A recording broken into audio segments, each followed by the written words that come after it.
And he says, there is this common question of why does God not get rid of evil if he is truly love, as we say?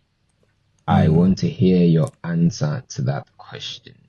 Psalm 130 verse 3. Psalm 130 verse 3. If you, Lord, should mark iniquities, Lord, who could stand? If he is talking about iniquities, his question rather should be, if we should mark iniquities, what should stand? In other words, what iniquity can escape if God decides to mark iniquity?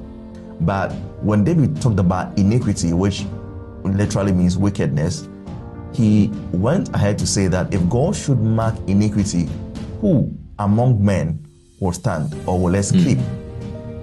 But the question is, you are a man, you are not iniquity. So if God is coming after iniquities, why should you be in trouble? You see that?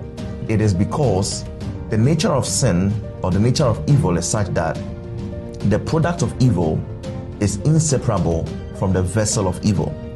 So if God has to destroy the product of evil, he must of necessity destroy the vessel of evil.